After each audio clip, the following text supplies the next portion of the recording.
Hey, Marco, remember what we talked about in the show tonight? Yeah, motorcycles. That's a good answer because that's what Tech Talk Taco Tuesday is all about. You can listen to it right here. Welcome to Tech Talk Taco Tuesday. That means it's Tuesday. That means it's we're going to talk about motorcycles and motorcycle-related products. I'm here tonight with Marco Henriksen and his beautiful wife, Jenny, who had the pleasure of going riding dirt bikes today. A little bit? Yeah. Such a pleasure. Yeah, it was really nice. Thanks. The best high-performance vehicle is a borrowed one. Matt, and I'll just let you know that Jenny photo modeled your TTR 230 today. Perfect. Yeah, she was ripping it. I dressed her up in some new Moose gear, and it matched her goggles. Nice gear. Nice gear, and we got a couple little photos and little video clips. Edgy Beats, says Chris Dabney. Edgy Beat. That's the. Is there music that I can't hear? Is that There was like the whole intro is this thing. It has like it's some weird Bob Marley mix with some Jimi Hendrix into it. And then there's panic revs and stuff. It was in one of my, when I was playing with the controls and stuff. So, hot seat hotline link, bringing you around. This is show 190, Matt? 191. No, 191. Yep. I don't have the questions printed out. Oh, you don't? No. How am I supposed to know this kind of stuff? But Oh, the you had good your thing laptop right there. I is thought you were going to open it up. I'm trying to, but it's logging me out constantly. Oh, There goes the computer. Yeah, just blowing up over there. yep. This is like a podcast, and we're supposed to have high quality sound. And Jenny, you need that microphone. You need to get it really close.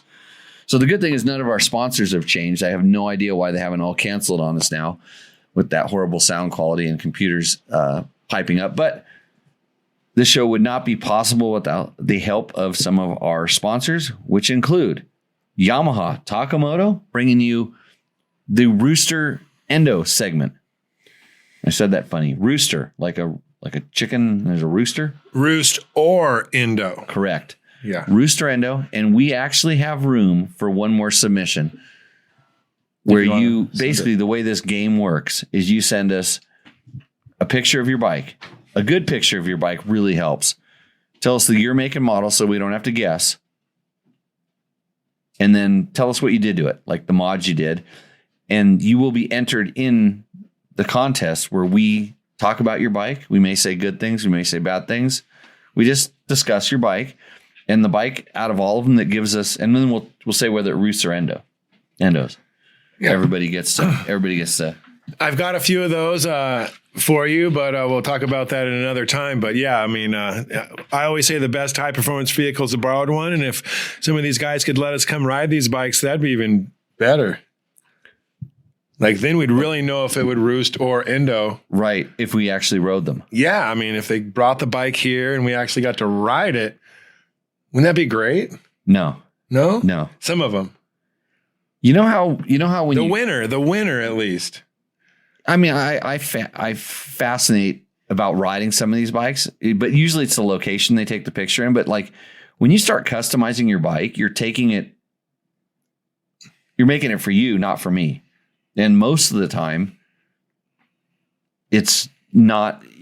The good thing about the manufacturers is they build a pretty good bike for a lot of people, and they're generally really good there. And then that's your job at that point to start going and customizing. So that's why we go off on tangents, like I like to say when we talk about the Rooster Endo bike. So we say whether it's Rooster Endos, and then one that gives us the most enjoyment in the evening, we give you $100 gift certificate from Taco Moto. That's tacomoto.co. Of course, we have Climb, DDC. You want to hold that up? Oh, DDC. One of the last things I bought for my bike was a DDC sprocket out of Carson. Great guy, Gardnerville, Carson area. Right. Answered the phone while I was he was driving. Gave me the Jimmy Lewis discount without even asking. Look at this. Well, because you name dropped, didn't you? No, I swear I did not. And he couldn't help it, right? No, he gave it to me without even did he name drop? I honestly wasn't on that. He probably didn't realize he name dropped. No, it was under $250. I got 2 sprockets and a chain. Delivered to the house. Best chain wheels out there, long lasting, stainless steel. I have never worn one out. Let's put it that way. And I ride a lot. So DDC Sprockets, Trail Tech, Fasst Company, makers of flex handlebars. Are we going to talk about like the Hangtown National, Marco? Oh, well, 50B. A. 50A. Yeah. Jimmy Lewis, third place. 125. Step up claim. Yep. Last lap. Had to do it. See, Marco's got my whole schedule. Yeah, I mean, figured out. It's good. Got the I watched it on YouTube, but I never did see you. And I'll tell you that like I did more jumps than Jet Lawrence. Like, and he's really a good jumper. He didn't even know some of the jumps that I did. Like they didn't even occur to him that they were on the track. I did jumps that I did more jumps than anybody on that track. And thank God I had Fasst Company flex handlebars, because when you're doing all that jumping, and by mean getting every jump in on the track, you need handlebars like that for my wrists. Of course, seat concept, bulletproof designs, and double take mirrors. When I went into hair and makeup tonight before my show, I used a double take mirror to get the spot in the back. And did you even tell them that you were riding the snowboard park and ski park at Mammoth Mountain Unbound the day before you even went to the race?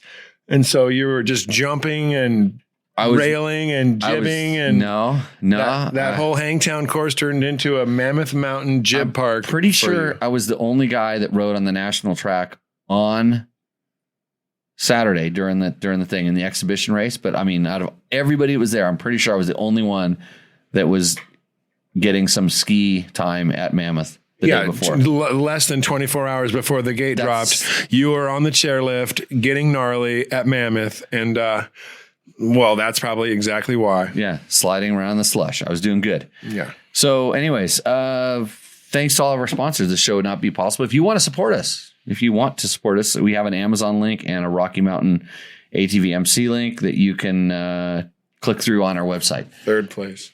That was in the 50 class. I would have won, but I decided that I wanted to not crash. Yeah. Yeah. Well, that was super cool. You got invited and that you got to race some of the guys that you'd raced back in the days when you were riding 80s. Yeah. Those guys I raced 80 novice against that were there riding. So I just got an invite, and if you ever have the opportunity to race around like a national prep track, and whether that means you can get to go there the day before or they have races the day after. And the cool thing is the Dirt Diggers, which is it's the only national that's put on by a club.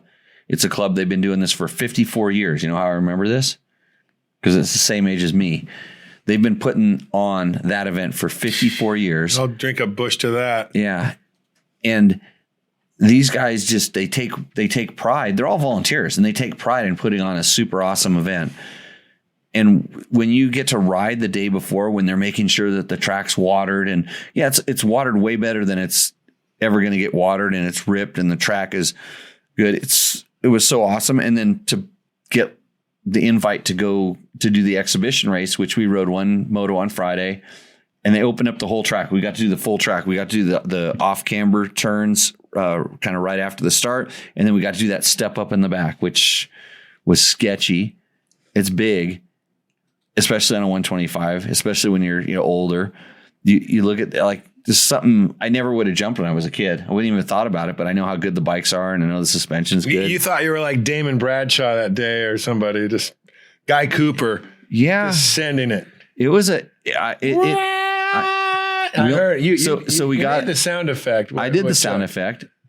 It was that when it's like walk up about 8-10 feet away from a building that has a second story and look up at the roof, and that's what you're looking at. And that takeoff is that steep, but there's a section Kodak Courage. There's a second section of rollers before it, but we got one sight lap, and some of like all these kids that were in that race, because I didn't know so it's the Pasha 125 Invitational, and they do them at Glen Helen, and he sponsors some of these races, which is super cool to see all the 125s. The fans love it.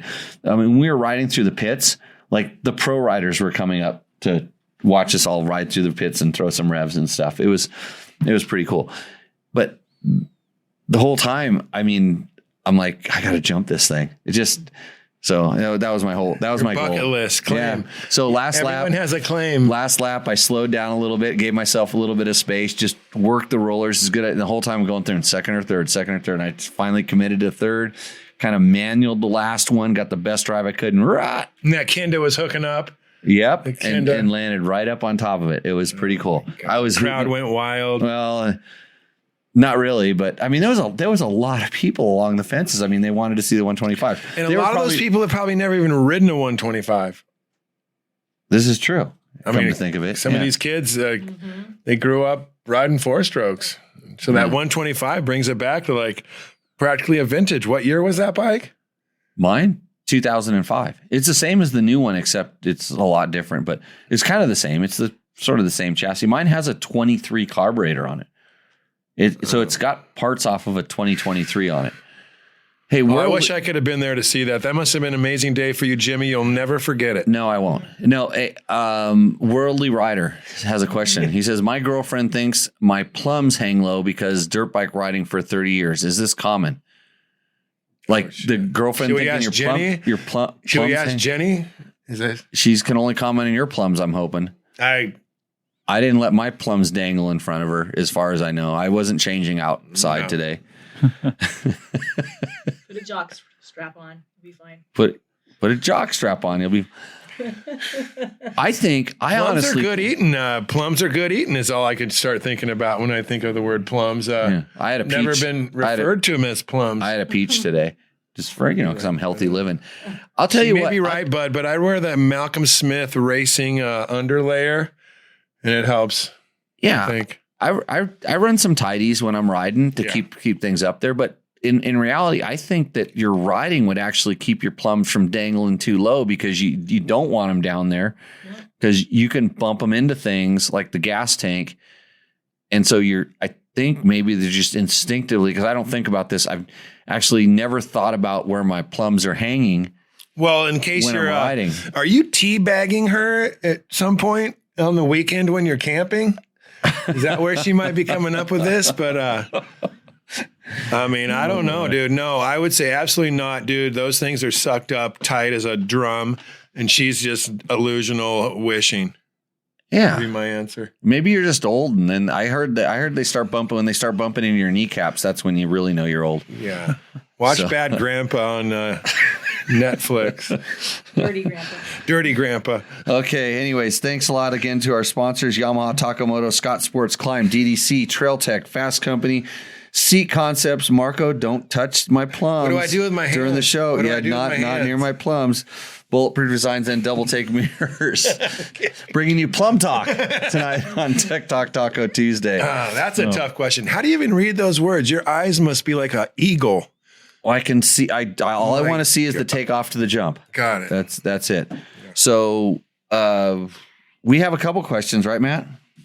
A few questions, yeah. You want me to start listing them off, or is Marco reading them? Marco's going to read them. Oh, there we go. That's we got the Logan is the bar. I can't even see those words. Why don't you call Logan and have him call in, and we'll critique Logan's performance. Or Logan, I can see Chris. Actually, Chris did comment perfectly normal. Let's have. I can't read any of that. Oh boy. I can read it up. I can read it up there probably a little better, but I used to. Jenny could read it. Jenny could do that. Jenny could read it. She's super good at reading. Yeah. And then we could have. I was looking for my glasses. Remember, I had my readers in here. I was going to give them to Marco. Oh, but that's okay. Yeah, I don't know where they went. Okay, so yeah, Jenny, if you want to read the question. So the way that this show works, by the way, if you're new to the show or just tuning in, if you're watching it live, if you ask a question in the chat, we generally get right to it or pretty close if it's a decent question. As you can tell, we're answering plum questions by Worldly Rider. Otherwise, if you're listening to this on one of the other formats where it's later, you can always send us an email, comment on that show if you're watching it on one of the live formats. Read that. That it's to tape, and this isn't a podcast anymore. This is called a broadcast. It's a web show. How about a broadcast? A broadcast, yeah, it's a broadcast. We'll start tonight anyway. And one of the other things we do on the show is it's Tech Talk Taco Tuesday and Tequila. Is Mark out there? I haven't seen Mark post. Have not. lately? Yeah. Mark Post, I know he's got a lot of motorcycles in his garage. Yeah. So the Mark Daniels likes to tell us what tequila he's having, but we're going to go ahead and start out. I'm going to start out with it's because it's close from last week. This is 3 R's. Ooh. 3 R's. Okay. This is our the three also revs? Yeah, 3 Revs. Yeah. 3 revs. This is a Blanco. This is one that I imported up from Nelly. Mexico when I was down there. Remember, Marco, these are sipping tequilas, What not part shooting of, tequilas. Mexico? Well, I got them in Cabo, which isn't necessarily known for its You say tequila. Cabo or Cabo? San Jose del Cabo. Cabo. Yeah. And I have a good tequila shop hookup down there, which is then they You and Sammy Hagar buddies? no that I can't drive 55. he's Got a spot down there. He's in Wabo. I'm just in. Oh my gosh. So this is a sipping tequila. So Sipping? tell you how I like the R's. It's not bad for a Wow. Blanco, huh? That's really nice. Yeah, I like. So Okay. That's really nice. Seat concepts are proudly made and developed in the USA, handmade and developed in the USA by true motorcycle enthusiasts. Wide variety of seat options, seat concepts, saving asses since 2008. Ooh. I had one in I like it. 2015. I got it at the Big Bear Trail Run. They came, they put it on within 15 minutes, changed my life. Mm-hmm. Sold my bike with it on there. Uh-oh. Yeah. What a seat. Hey, it's Chicken Joe. Yeah. One of our things. Matt, I need you to email Is that me. a cat just licking my leg down there? No, just kidding. Okay, so there's Mark, 1924 Don Roberto Reposado. And Mark is telling me the audio is not in sync, but I'm thinking it has something to do with your tequila. So yeah, this is the 3 R's. We'll go ahead and set it out here on the. Should we put the mics up closer to our mouth? Well, no, I think he's trying to lip read or something like that. Not really sure why. So Chicken Joe, did he win? He won You won a few a weeks ago. Rooster Endo a couple weeks ago. Yeah. Kind of bike. Good times. You'll see the colors that are in his profile picture and stuff. Oh, no. His bike had that. It was a KTM or a Husky or something. It was one of those, but it was like kind of high vis yellow and lipstick ish pink red. Oh, I like that. Yeah. It's those colors. It's crazy with some yellow and stuff in it. It was good. Looks like the sound is fine. Yeah. So the chat room is telling us we're on good. point. So like I was saying, you can ask the question in the chat. You can send us an email with the question, and we're going to go to our first question. We'll start with the Hey Jimmy one. Yeah. Hey, Jimmy. What's your bike preference for gravel roads and non-technical trails? So I think the question that he was trying to get at is, do I want to ride an adventure bike or a dual sport bike? And so we'll just say KTM 500 or Yamaha Tenere 700. That's the question. It could be Husky 701 versus KTM 350, or Africa Twin versus XT 225. I don't know. It's all over the board. And this is kind of the question that we get all the time. And half the reason that you're here, Marco, is I've had all these bikes you're talking about. I've ridden every one. KLR 650. I love the KLR 650. It's a gravel grinding, road ripping, neat bike for under 10 grand. You 35 horsepower. I mean, hey, I rode the thing. I rode it by myself. I rode it with Jenny on the back. I rode it with 4 kids on my block on the thing. The KLR 650 will definitely do the deal, but at the same time, I mean, so I think he's like, I've never had the big boy bike like you have, the Tenere, which I would think is just way too gnarly for a dirt road. only 50 more cc's and 1 extra cylinder than that KLR. Gosh, you start riding that thing. Whole different animal. Big boy bike, you better have some balance and have gone to Jimmy Lewis riding school to learn how to ride that thing. Oh, thank you. But the KLR 650 on a gravel road, dream come true. Put all the gas in it you want, ride from Bakersfield to Barstow to up to Tahoe and back, no problem. But and for me, so once you say the word road, and by road I mean something that you can drive. Let's just say an all-wheel drive car on a 4Runner. Yeah, 4Runner. Well, 4Runner. I don't want to go into like an overland vehicle, boondocker. I don't want to go into something like with a transfer case and low range because you can do crazy stuff with that. But let's just say something you can take it'd be like the kind of thing you could take like a crossover type car on. And once you go road, then you're kind of drawing a line as road, and then road goes all the way up to 4-lane asphalt freeway. I'm going adventure bike. But if road means I'm going to need to put it like my truck in a 4 low and I want to go like do gnarly stuff, then I don't want to do I don't ever want to do the 4-lane highway on that bike. And that's when I go to the single cylinder. Like 2-track Jeep roads. Yeah. When you start going. Yeah.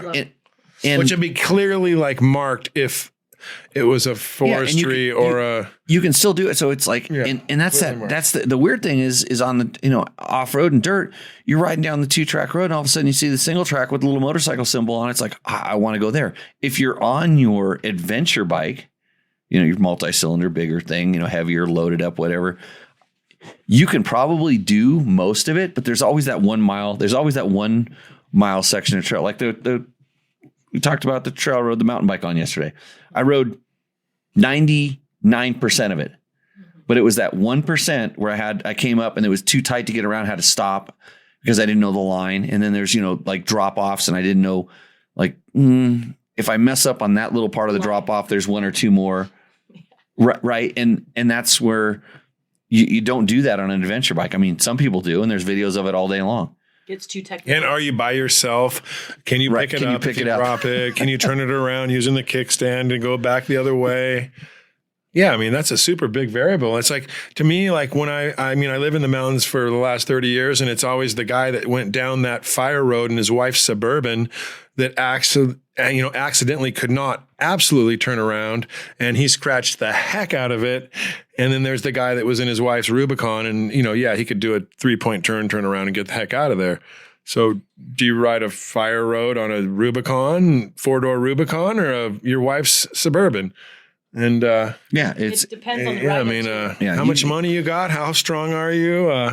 I think when you're afford to crash, when you're sitting there at the dinner table or watching a podcast and stuff, it's so easy to sit there and say, well, what would you do here or there or whatever? But it's like when you get out there and it's just having the discipline to say, when you're on the bigger, more capable bike that goes down the roads and the highways better, to just tell yourself, no, I can't. Yeah, to turn around. Yeah, I can't go there. Or hold on, kids. Dad's turning around. Yeah, we're going back.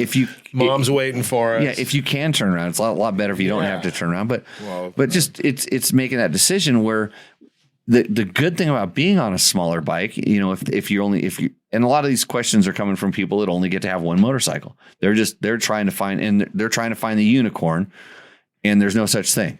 Marco? Nope. Yeah, you got to make a decision, and that's why I'm out here riding all your bikes this week. I'm on the fence. I'm trying to get something new. Of course, I want a Tenere, but at the same time, do I really get to get a Tenere? Probably not.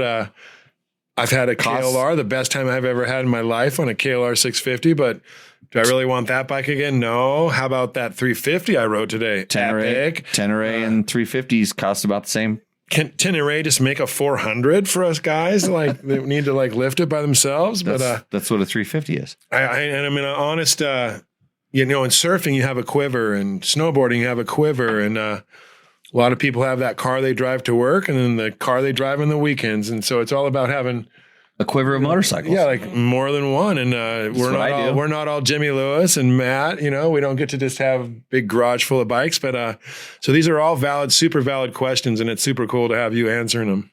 Thank you. How would the Tenere 700 compare to what was it 90s Dakar bike Jimmy? Well, that would be, how is it compared to a BMW 900 RR factory rally bike? Well, first, the Tenere is probably about $10,000, $20,000 cheaper. $290,000 cheaper. Oh, see, yeah. I saw what it was insured for on the insurance declarations. So yeah, quite a bit cheaper. But in reality, the Boxer, I think that bike probably put out just a fair amount, because they both go almost the same top speed. And I think the Tenere is just a little bit more aerodynamic and stuff, but yeah, the Tenere, it doesn't really go 140. It goes 100, maybe 130 when you get it right. Dude, downwind. So, but man, the Tenere is a lot lighter, and the suspension for what it is out of the box is pretty incredible. Where you're dealing with a bike that had factory suspensions and stuff on it. Whoa! I guess it's time for me to go get. Yeah, time for another one. Bushwhacking here. Right. How was that, Mark? I did get to ride a Tenere a few weeks ago. My buddy Dean Christensen has one, and wow, what a neat bike. I felt amazing on it. It felt like something that I could, and I only rode it on the street for 15 minutes, and I was like, wow. And then I weeks later rode an Africa Twin, and I did get to ride it on the street and the dirt, and I was like, wow, like I'm 6'2.5", 250 pounds almost, probably more with my gear. You're going to throw the half in there, 6'2.5" ish with my boots on. Okay. But those are some big, giant bikes, and they take a definite riding ability. Not only that, but they're super expensive. They're super awesome. They're super fancy. I can't imagine riding one of those bikes like aimlessly, to where like when I go on adventures, I want to kind of be like, I don't know where I'm going. I have no idea. I think I can turn around. Maybe not. Maybe not. So I personally, when I'm riding gravel roads and I'm riding 2-track and fire roads, I mean, come on, KTM 500, something with a plate just because you want to shoot in and get some gas, something lightweight. I think one that you can throw a backpack on and maybe, bring some gear, go skinny dipping in the hot tub like you like to do. Yeah. Pull into the brewery, have a beer or a near beer. When you're done with the ride. Yeah, when you're done with the ride. Yeah, got it. But so Mark Daniels those wants, two bikes did you go different. snowboarding or snow skiing, or did you convert the 125 into a Moto snow bike? Let's see. I did everything but convert the 125 into a Moto snow bike. Well, I'm going to just stop you right there. Jimmy is absolute alpine fluid, we decided. Right. He decides in the morning if he's going to ski or snowboard. Right. He does most of the time both. He skis in the morning because it's fast and gnarly, and then he'll jump on his snowboard later in the day to throw shakas and rip down that way to the van. my hands aren't all constrained by those so poles. He does both every time he rides. Alpine fluid, my friends. So would that be kind of like having a Tenere in the morning and just ripping around to yard sales and shooting around, and then all of a sudden coming home and getting on your enduro cross bike? It'd be like having a Tenere and doing like 2 sections of a Nevada BDR, and then getting to the end of a section, you saw 3 really awesome single tracks, but your wife pulled up in your truck Lance camper with your KTM 500. And actually, no, with my WR 450.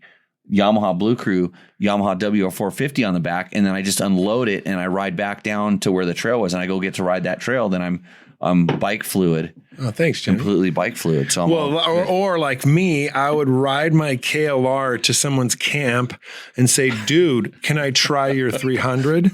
And then I would do some Insta bro. Yeah, I would literally rip down to Johnson Valley on my KLR and then like act like I'd never ridden the guy's KTM 300, and then do a lap in Cougar Buttes on his 300 real quick, and then turn it back in and then disappear on my KLR. Right.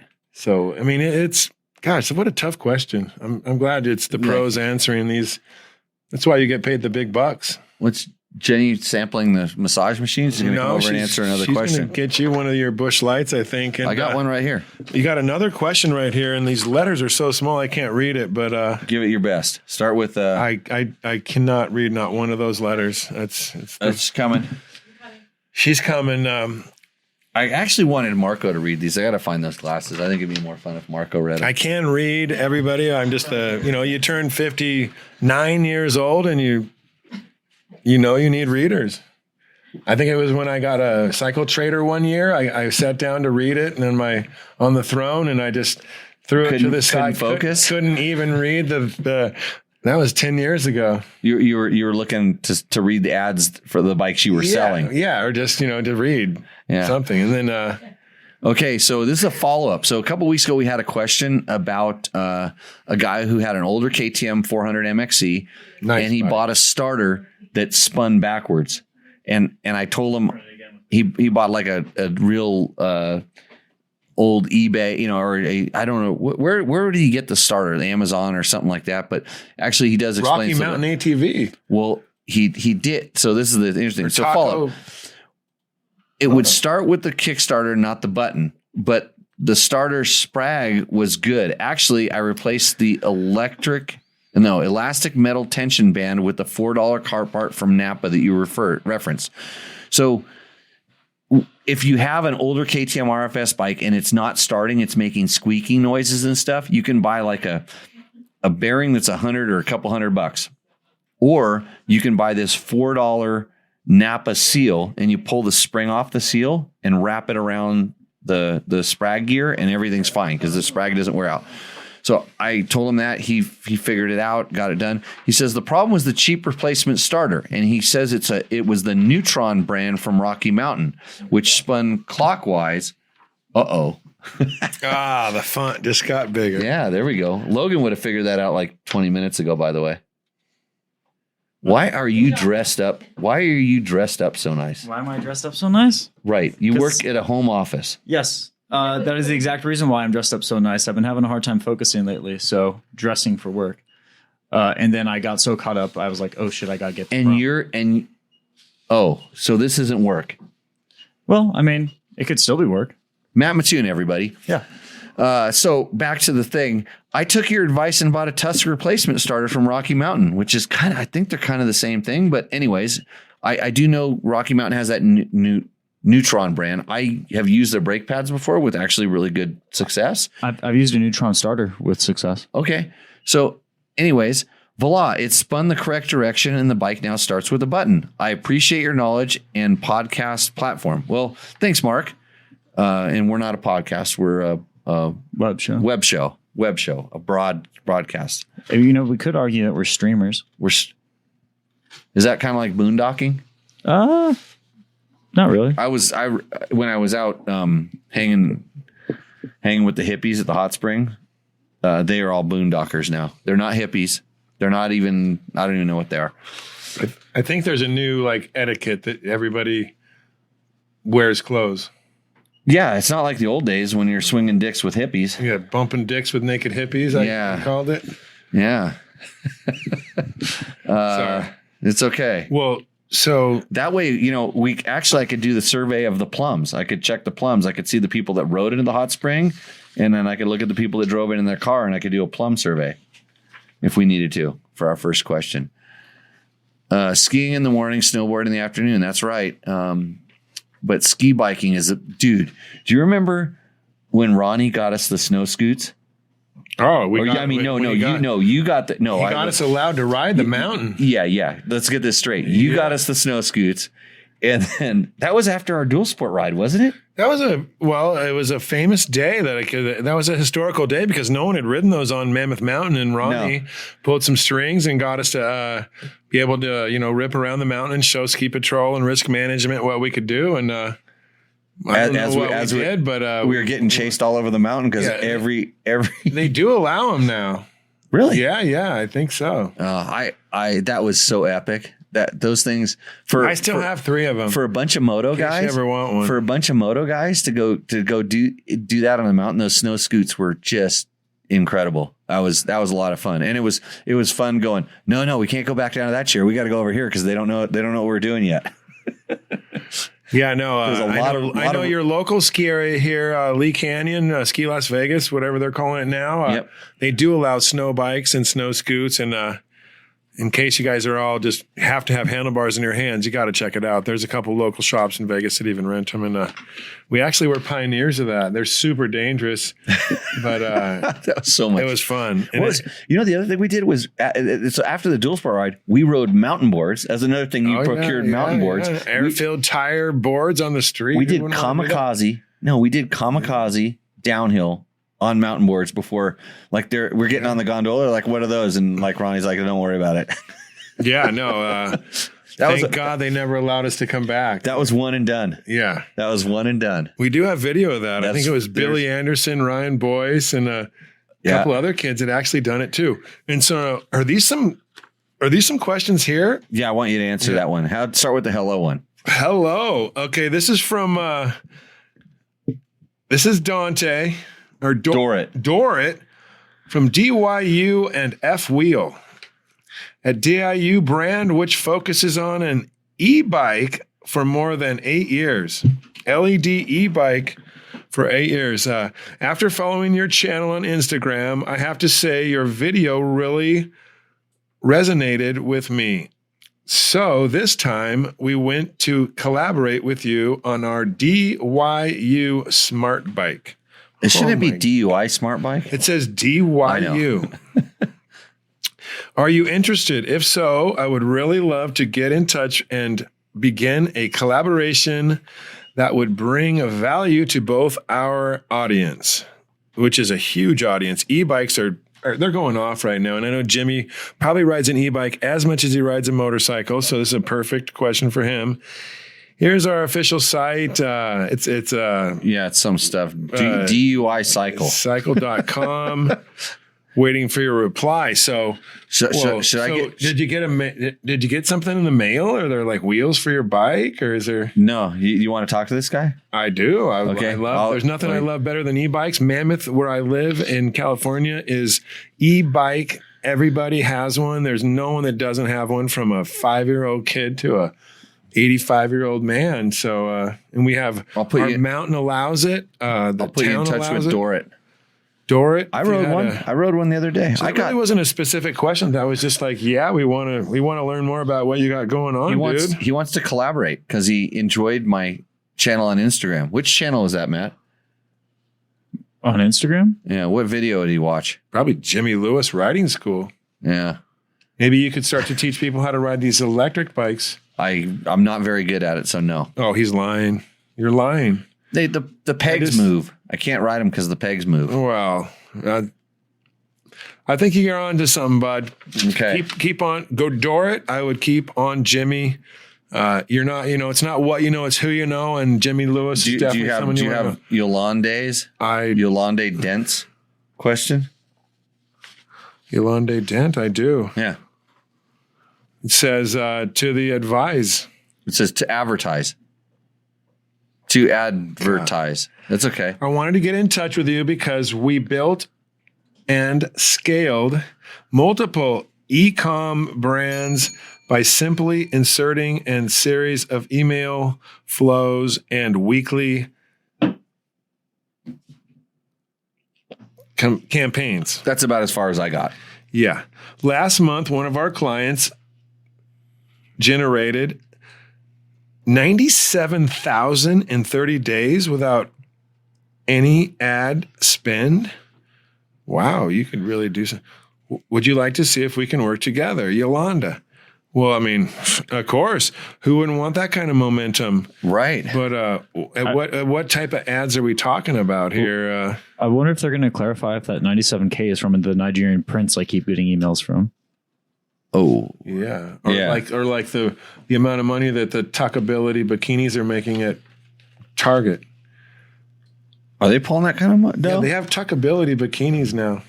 They have tuckability.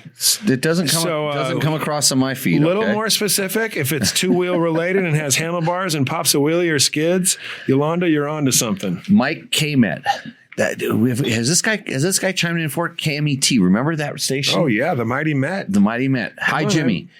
KTM is putting traction control in. I'm sure it makes most riders faster in most conditions, but does it make the rider less skilled in the long run? Sorry, can't hit your class at Tour Tech, and cheers. So the funny thing, Mike, about traction control is that for a lot of us who've been riding for a long time, we fight with it. So you, if you have been riding for a long time and stuff, you realize that you're spinning, and if you want to spin more, you turn the throttle more. And if you want to spin less, you turn the throttle less. This is what normal people do. But so let's say you're spinning and you want to spin more and you turn the throttle more because you want to spin and the bike says no and it starts doing stuff and it grabs traction and the reason a lot of us turn the throttle more is so that we do spin so we don't grab traction because you're spinning up for something and then you get traction which launches you into something that you probably don't want to.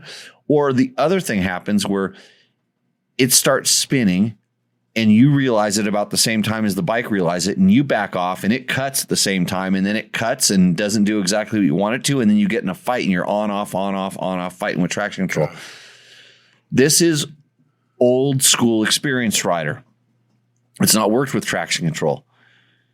And I have a big problem with traction control and most of the time in most circumstances I turn it off because I'm quicker than majority of traction control. Some of them are getting really good on some of the adventure bikes.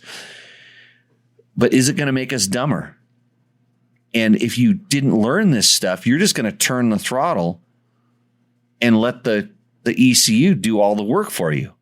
Because it will do kind of what you want it to do. Don't get me wrong. A guy with this kind of bike and this kind of a budget to buy this kind of bike, is he really that tech savvy to use it? KTM's going to start putting KTM has been putting it on their SXs and XCs. Do we know how to use these buttons? It's not really traction control though, because it's not taking wheel sensor readings. What it is it notes rate of acceleration, and if the RPMs kind of rev up quicker than it should or it could, so it's kind of fake traction control, but it does it.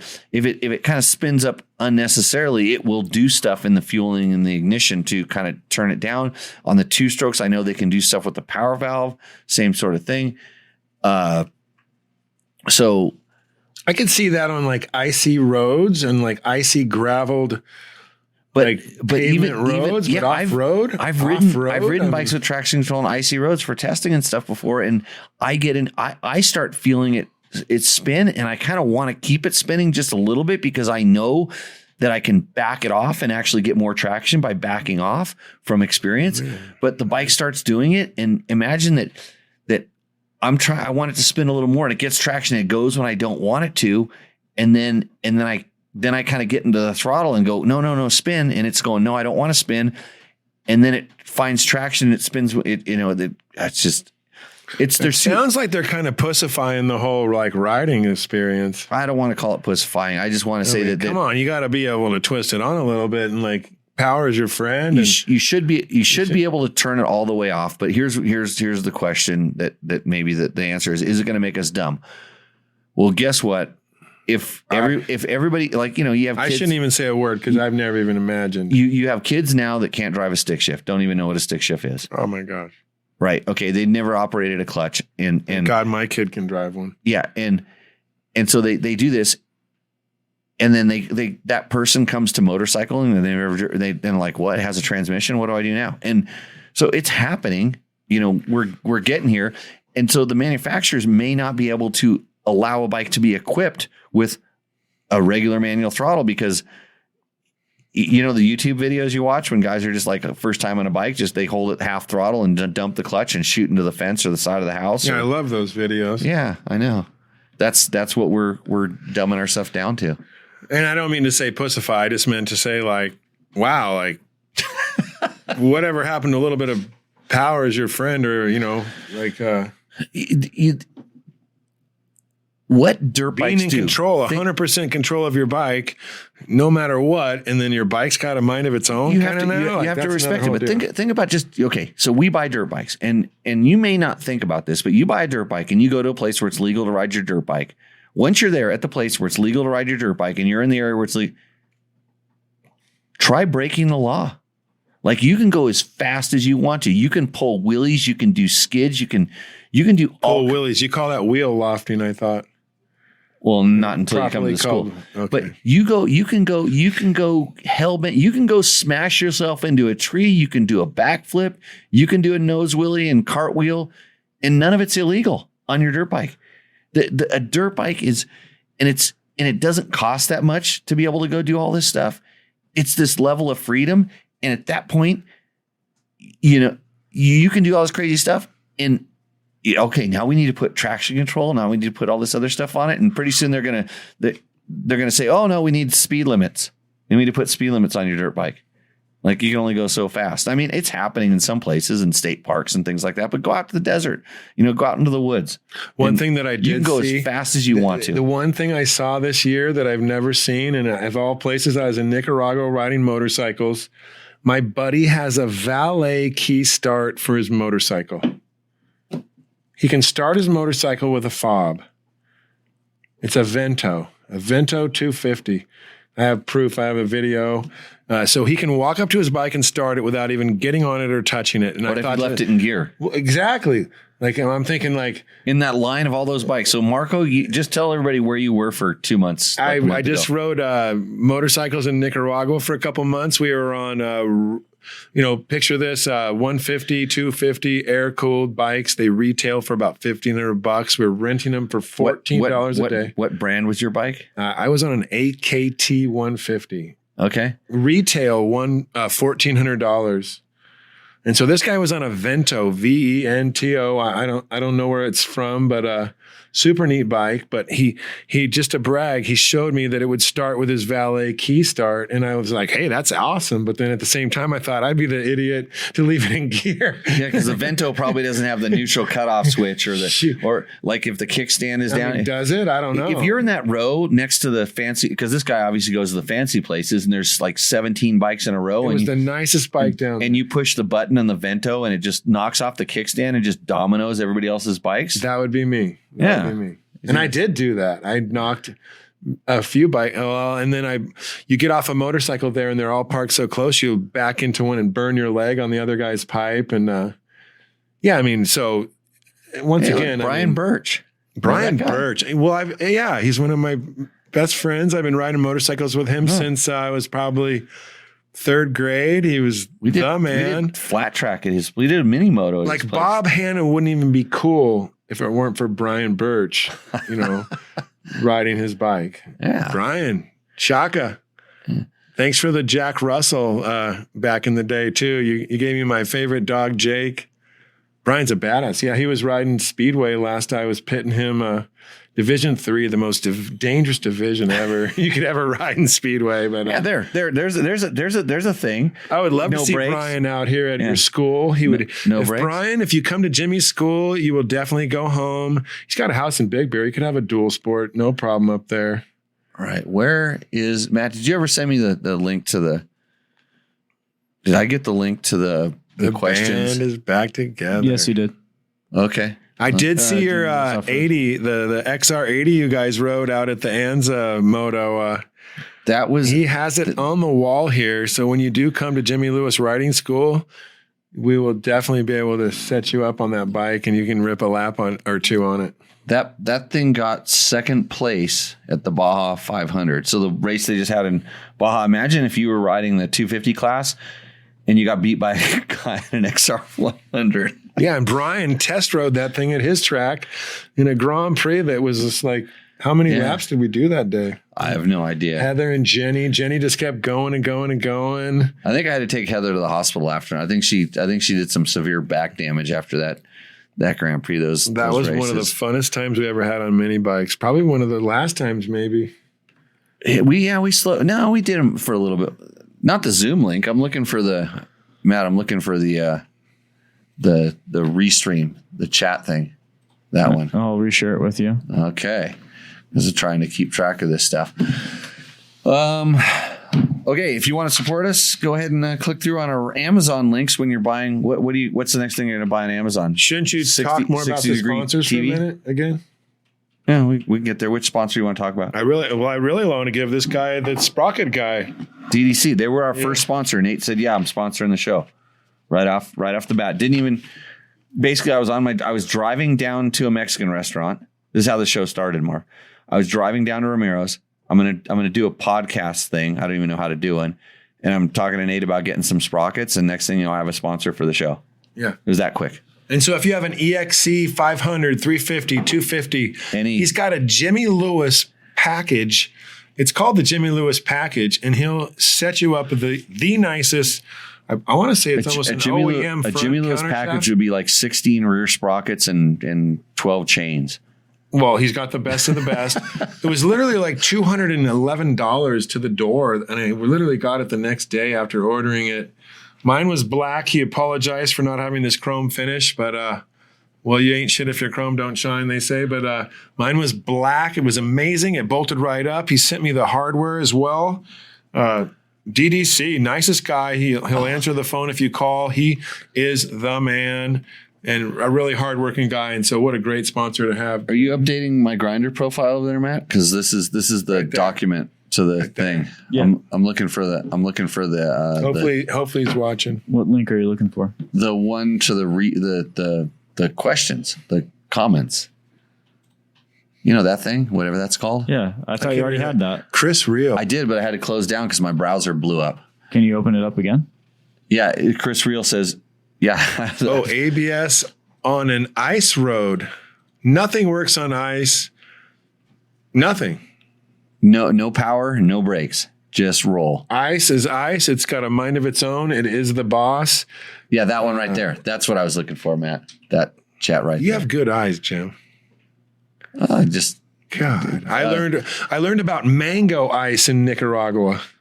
So when the monkeys throw the mangoes down on the road, and in the morning, they're all smashed from all the trucks, and you come around the corner, that's mango ice? Fruit on the road is slippery. Do they actually call it ice? I did. Okay, you call it mango ice. Have you ever it's been kind of like black ice in the mountains? Have you ever been driving up into northern Nevada, southern Idaho when the Mormon beetles come out in the road? No. Mormon beetle ice.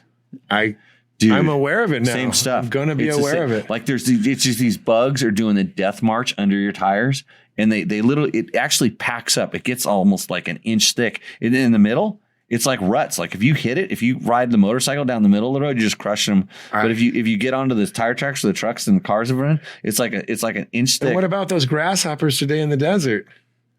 Oh, they're everywhere. I'm learning. So yeah, you gotta go just the right speed. You gotta go kind of fast because if you go a little too slow, dude, those things stink. You know, there's so many multiple levels of being. There's cinders. There's oil from the road when it rains. There's condensation in the morning. There's shade. There's shade ice. There's black ice. There's never drop your guard. And it doesn't matter what. Slippery. Yeah, super slippery. Just means slippery. Beware. So I think we're going to go ahead and take a little bit of break. Did you get a new submission for Roost or Endo, or just from my Valentine? Oh, from your Valentine. Yeah, Victor. Yeah. Oh, good.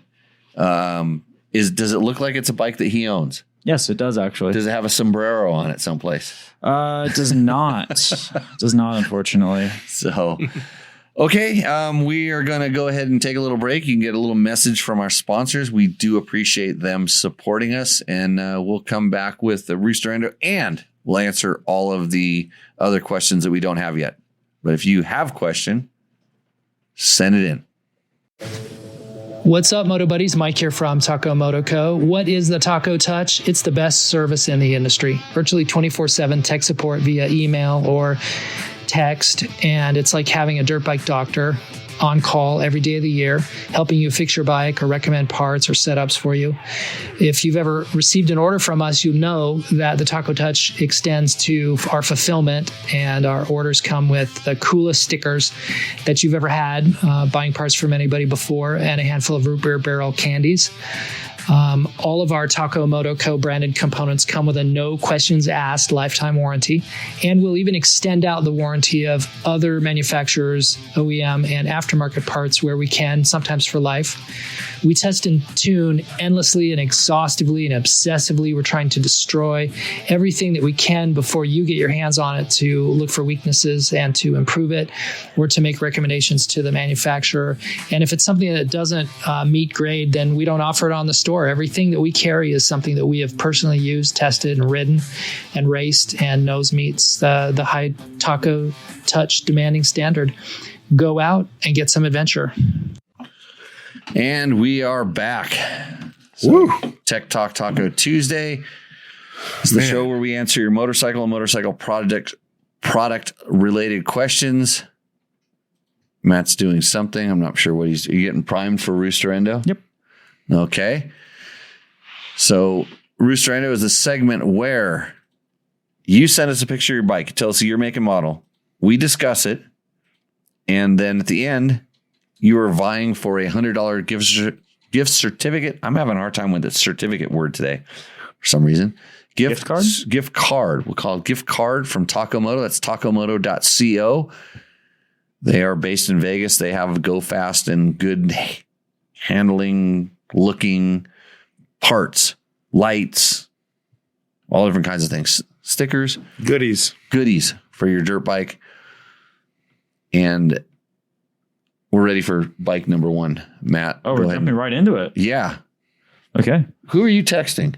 I'm not texting Why are you anyone. dressed? You got a date or something tonight? You're dressed up really, really nice. Yeah, I'm dressed up really nice because I'm trying some different focusing stuff.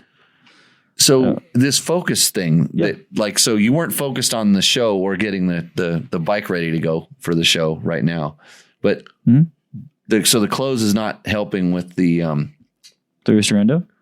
Yeah, or Tech Talk Taco Tuesday in general.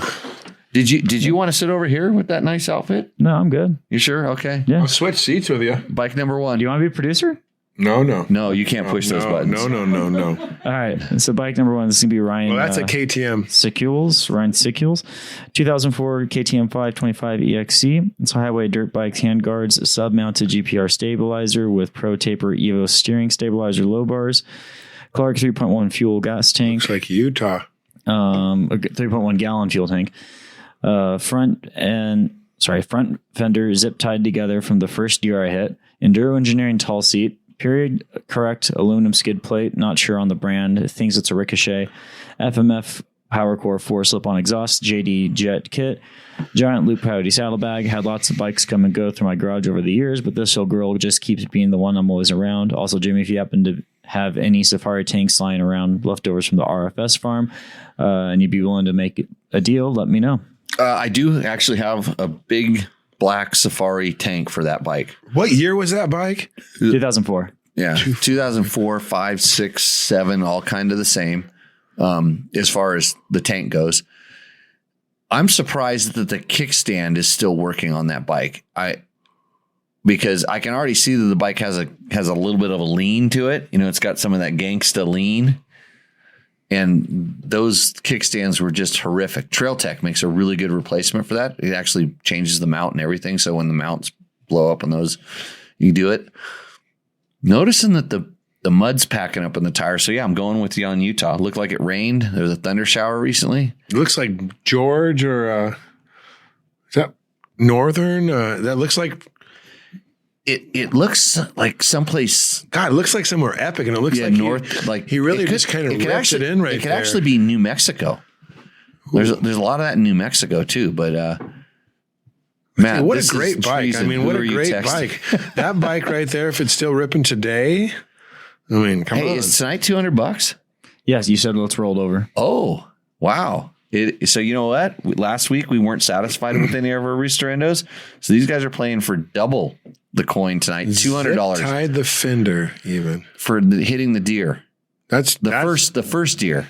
I mean, come on, that's saving a couple bucks right there. No pun intended. No, to save a buck, you know. And that's a good bike. I have a couple of those for sale, by the way. If anybody wants another one. I kind of like it. I'd roost that thing myself. I mean, minus having to kick it, I would have to park it on a hill and it's got electric It's got start. a button. Yeah, the button still works. As long as you buy the right starter for it, Did he mention the right way. Button still worked? Didn't have to, but yeah, I think it's all good. Well, what if he didn't? Can it start without a battery? Can you kick that thing? Yeah, you can kick it. Hard to kick. Oh, dude, I'll roost that bike right there. I bet it's got the softest seat. So you're saying that bike roost? Well, it's got a tall seat. I'm giving that bike a roost for sure. What's that in front of the headlight? Is that like a headlight protector or something? No, that's his spare fender. I mean, it's his fender bag with a spare tube in it. I'm hoping. Oh, even smarter. That's what I call being prepared. So, do you think, judging by the angle of that picture, that he also has a aluminum front disc protector on there? I'm going to say no, because the The rear rotor doesn't have. It doesn't have protection. Like, yeah, can we? You don't zoom. You have zoomability. Oh, you can't see it. That thing's positioned I perfectly. mean, we can enhance. to But, say there's that- a little GPS mount right there. Yeah, Gosh, it's perfectly. What's he got on? What's got mounted as on the long back as of it the fork? doesn't have bunny pegs on it. If What it is had it? bunny pegs, Does he have something mounted on the side of the fork? Is that like a trail saw or something? I can't tell if it's a trail saw. I wonder if it's just like a little extra fork protection. I know some people like to run those, like the little PVC pipes they put on those. Yeah, but it's that red thing, and it's going at the angle of the fork. I always say if it's a bikes fuel. could talk, It's an MSR fuel can. if bikes could talk, An MSR fuel can. Well, like not the Malcolm Smith. Oh, It's like the little camping fuel cans. that's strapped onto the fork. Yeah, that's what it looks like to me. Are you kidding me? Like I can see a little. Yeah. I agree with you there. could be a gun sheath. It could, but that It's not in is. Arizona. What are you doing with that thing, Matt? I'm shrinking it back down for our next submission. Getting ready for the next one. Okay. Yeah, we got to do all the prep. That thing roosts, although, and how would you, if that thing is mounted there and that fork goes up and down, how is it not blowing that thing off the fork leg? I don't know. Maybe it works like the stabilizers that we saw at AIM that goes on the fork. I don't. The dampener. Yeah, it doesn't work. Interesting. It looks like a great bike. Yeah, Roost. It really looks like a great bike. Looks pretty good. The wheels don't look like stop signs. So on paper, this is a Roost, but I look at it and then my back starts to hurt. So Endo. Why does your back hurt? RFS bikes. Every time I look at them, my back starts to hurt just a little bit more from the one incident. Oh, yeah, because you had to pick one up. That's right. Yeah. I picked one up and threw it on my back.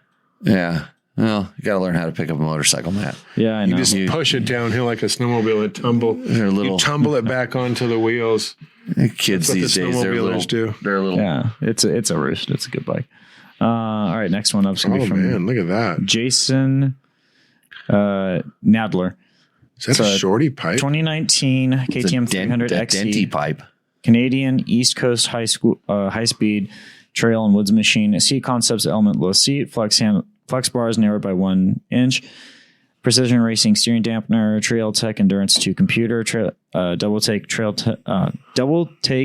mirror, reflex handguards, Slow it down, Matt. composite clutch Enunciate lock. the I'm words. hearing Enunciate the words and quit thinking about the date you're going on later. Moto minded. It's my bedtime after this. Moto minded bomber start stop switch. STR speed bleeders on the forks. Baja Designs S2 LED light mounted on the triple clamp. IMS 3-gallon tank. 36mm smart carb. V-Force 4 reeds. Trail Tech radiator fan. Samco radiator hoses. Blaze Racing 7-ounce clutch weight. Ooh. FMF Power Core 2.1 silencer. Bladder conversion. Is that and a rear shock. spark arrestor? I No, believe- Power Core is not. Oh, that might be. Yeah, dude. I'm not riding that thing in the forest. Well, because he's not in the forest. He's in a place where it's green. And when was the last time you saw sparks come out of a two-stroke, by I'm the way? just saying, if you're riding off road, you got to have a spark arrestor. Depends on where you're at. Yep, it's an MSR fuel cell on that last. And is it true that you do get a little more horsepower with a dent like that sometimes? Can you get a little more bark? You know what's interesting? And all the times I've dented pipes and stuff, I have had a few of them actually perform a little bit better when they're dented. I don't know if it quote made more power. I like the number 29 feeling fine. That's Andrew Short's number. Yeah, Andrew Short is better than that. So Bridgestone X30 front and IRC VE33S rear that, tire, both with love nitro that. mousses and balanced. Oh, love that. Enduro Engineering clutch slave cylinder guard, P3 carbon frame guards, S3 foot peg bolts and rear brake spring replacement, Love that. AXP racing skid plate, God. solid rear brake rotor, Tusk rear wheel bearing covers, TM Designs chain guide, Dirt Tricks dome washer and rear sprocket, Bulletproof Designs radiator guards and swing arm tab protector, Tugger straps, 7602 Racing rear shark fin, Fastway foot pegs, Trail Jammer engine case covers, Dingo fork guards, TM Design fork lug guards, exhaust flange guard, 20 grand. the ride shop rip that folding, thing. the ride shop folding rear brake I bet pedal he's- tip, We're still going. I bet he's got receipts of over 20 grand into that bike. I will roost that bike. Moto-minded flex plate Bud, license. can I ride your bike? Hey, I'm waiting. I'm just A Cherubi's tail I'm light. waiting to get the whole list. I'm like processing. Dude, that's a rich kid's bike. I'll rip that thing. Look at it. Cherubi's Nothing will tail look good in the light. back of my van. Polysport When plastics. you roll into your KLR 650, you roll up next to the guy and you go, "Bro, can I ride that thing?" And he's just going to go, Yeah, looking if I can ride yours. "Yeah." I mean, yes. Give me that bike. I'll rip that thing. So Cherubi's tail light, Polysport plastics, graphics by M7 Designs. Front disc guards on What? back order. Graphics. Just says No Polysport. graphics. Or Black. no. The He's just Cherubi's talking about his Polysport numbers. plastics. Graphics by M7 Designs. M7's amazing. So I'm going to let the pros take this one over. But as far as me, I mean, I'll throw that in the back of the van and take that thing all day long. Roost. I'm when I look at this thing, the first thing I see is that dent in the pipe. Love that dent. You'd have that the first day you rode it. No, I go around that stuff. That's one of those logs. That would happen from your boot doing a That's- 1-footer. That's because the guy that was cutting the trail and he didn't move the log out of the way far enough, and it was kind of coming at you, and it would better that pipe than my knee. That's what I always think when I see the dent like that. You would dent that pipe the first day. That's a frontal deflection. It's good. He does have a cylinder flange guard, right? I see a plate on that thing. Did he even mention the plate? Does it look like there's a plate back there? Yeah, there's a plate. Dude, You mentioned that. I didn't see come on, anything like, about the flange guard. What But better bike in the whole world? A plate with no headlight. I love it, dude. Like, who rides at night anyway? He's got a headlight. He's got a See, date tonight. He doesn't need. No, that's see Matt. the headlight. He said it was triple clamp mounted headlight. That's because he wants to run his number. He's got a date at night. He doesn't even ride at night. He just needs the plate in the daytime to get to the gas station. Yeah. What year was this thing Roost. again, Matt? 19. Love 19. that bike. So it has a carburetor, Endo. Love it. No. 19 has the carb? Say you're in a lightning Well, no, storm. maybe it doesn't have I have a 19, right? Yeah. So 19. This is an XC. XC, 19 XC. I thought they were all TPS by the TPI. TPI. Yeah, I think when they were 19, it's hard to see from this photo. I thought he said he had Electron or something like that, didn't he? Who cares? Does it have a button? Does it have the happy button? Does have a happy button. It's got the happy button. I'm sticking with my Roost. For sure. Where's my I beer? can't tell. Well, My actually, beer is empty, but I'm going to give it. I don't see any hoses hanging down Hood, to buddy? spill gas all over the. this is a fuel injected bike. it's fuel injected bike. Yeah, I'm okay. pretty sure. Then it roosts. Yeah, because you're right. There's no hoses hanging down at all. Okay. Next is going to be So what was your actually our overall? first You're- ever. Okay. It has a Baja Designs S2 with an amber lens. So we were asking. That's an expensive headlight. So The S2. Yeah. All the Baja Design stuff is expensive because it's That's good. a nice bike. That was a nice bike. I decided after it was fuel injected that it was nice. He obviously has a good job, probably a drywall guy you've got to have like a really good job to have that nice What bike. do we got, Matt? What's the next one? all right, next one's picture, going to be too. our first ever gear submission that we've been asking about. Oh my God. Oh wait, we can't mix the best dressed and Rooster Endo. Are those denims? It's just Rooster Endo, and we haven't been getting a whole lot of gear submissions, so I just went with the one we got. Well, we need to have. Well, you can go off of his bike. It's a DRZ 400. Well, he's already submitted the bike, actually. Give me your empties. It looks like an 04, Yeah, you're looking like you got an aluminum can collection going up here, Mark. 05. That's only in California. Well, all right. Well, I tried it. I can switch to a bike here. Do we have does that mean we're going to be short one bike? At least give the guy a double fist pump. Yeah, we're going to be short a Pretty bike. short one bike, yeah. Because Johnny was supposed to send his bike in. Can't believe Johnny. He could have been up for $200. Johnny Rotten had his YZ250. He was going to take a nice picture of it. He has plenty of places to take a nice picture. So this one is from Charlie's Place up in Red Mountain. Victor Andrade, 2001 XR650R, Boys and Clutch, Uni Filter, Baja Designs Dual Sport Kit, and Recidifier. A what? Rectifier? Rectifier? Yeah. Recidifier. Okay. Got it. Yeah. It's I not. had It's that still. same Thanks, bike. Cooper. Yep. I did have that bike. Handmade headlight bracket and LED light array, 2-tech suspension work, top end done by 4-Stroke Works, billet choke plate by XRS only, and XR's only. XRs only. And, Apple Ricky Valley. Stater. For XRs only. I've spent thousands of dollars at that place. Right. They were right on the airport down there, and I used to get to go down there and actually ride some of the bikes that they were building. That was the first company that ever, besides my dad, but the first company that ever gave me a motorcycle to race was Al Baker and XRs only. R.I.P. Al Baker. Yeah. Al gave me an XR 280 to race in the ISD qualifiers. They're still there. Back when I was just a little Grom. I can honestly say I spent more money at Al Baker than I've ever spent anywhere on a bike. What did you spend it on? Well, I remember Murray Miller's bike, Right. the 96 XR 400, plated. We still have it to this day. I've spent probably $3,000 at that shop getting that thing back to life. I had an XR 650R that I laced up head to toe at that shop. You could spend had an XRL, an XR 400. You could spend like $45 and rebuild the whole motor. Not the motor. It was buying every single thing else. And I love that. I mean, I used to ride down there from Big Bear all the time. Every chance I got, pull right in. They'd have everything in stock. Yeah. They had the coolest stuff. And it's still, to this day, one of the coolest shops for XRs. So you think Victor watches the show? Watches the show much? Pays attention? Yeah. Dude, I remember one time riding one of the We're bikes. going to talk about the photo, right?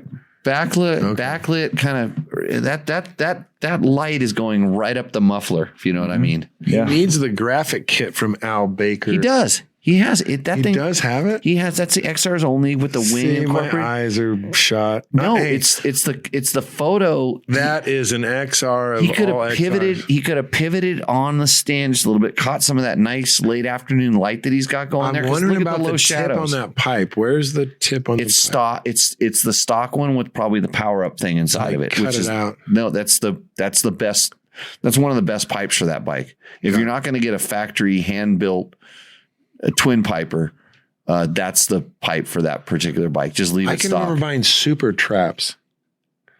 Super trap pipes for those bikes. Yeah, loud. Like they get carboned up and get stuck, and they'd strip. And the cheap wood screws that they used to go through. They were metal screws, but they were like wood screws. The coarse thread in those things. It's the very only bike I've ever ripped a foot peg completely off of the bike. XR 650. But I took it to the shop. They welded a new one on, and I had a new foot peg. Yeah, Johnny Campbell they had these super trick factory foot pegs that would bolt on both sides. It was like a tray, and you had to have that.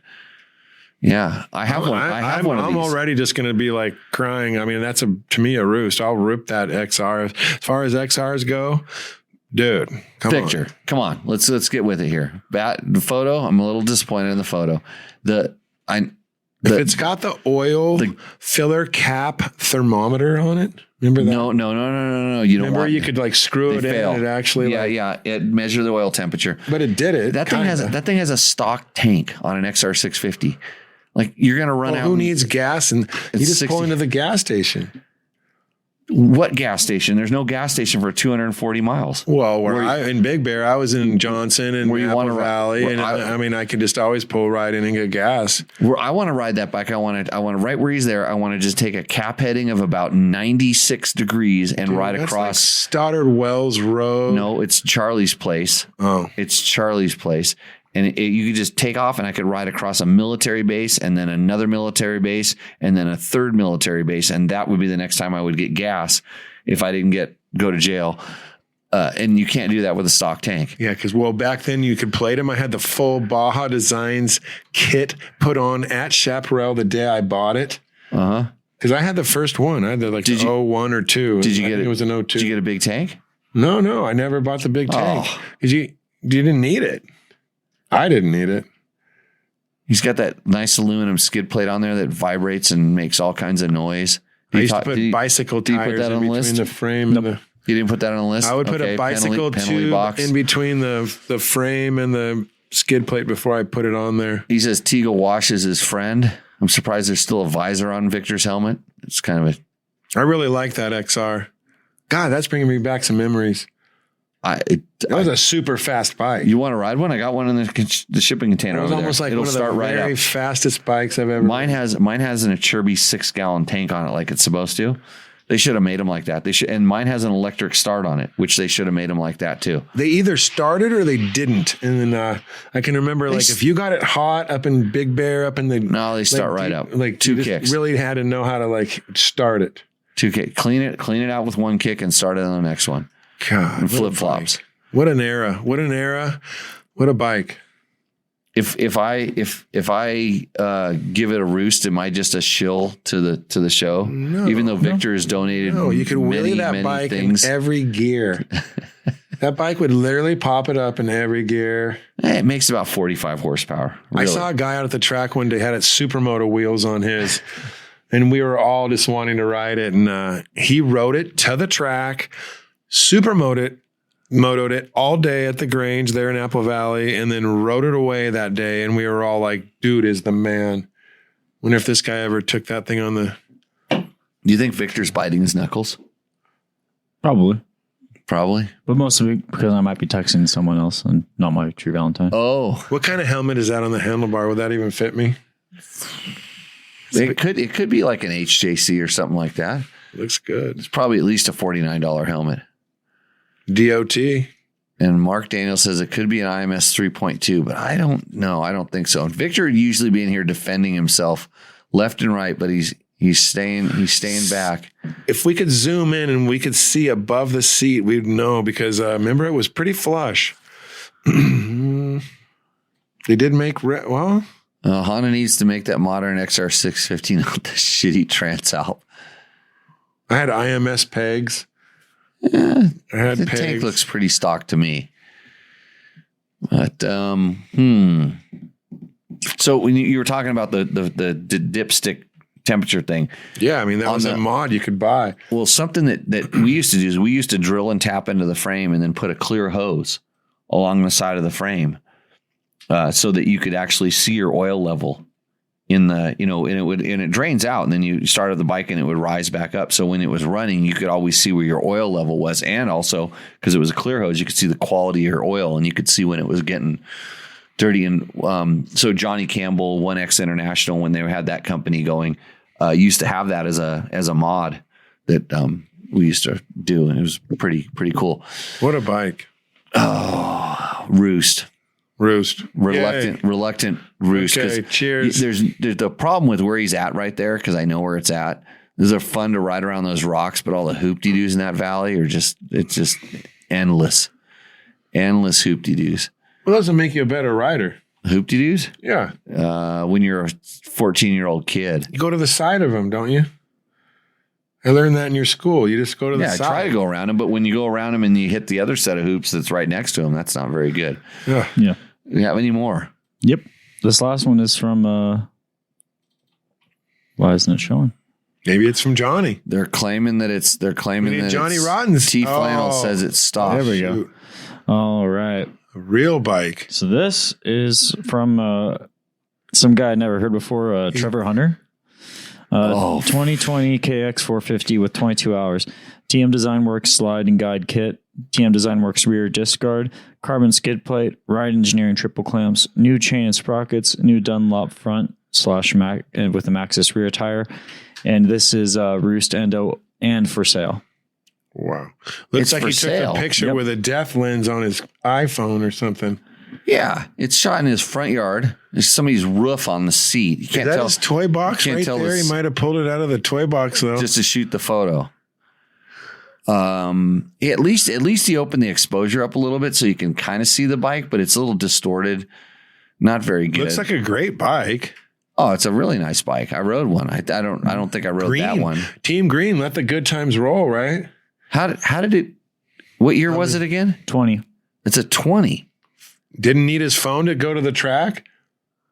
Did he need his phone to go to the track that day? I don't know. I'm not sure. Because I think Where did you Cal get- is one where- of the first. Oh, no, it's to, not. like- It's just it's a 2020 KX 450. It's a 2020 KX 450. were they one of the first ones to use the phone to tune the bike?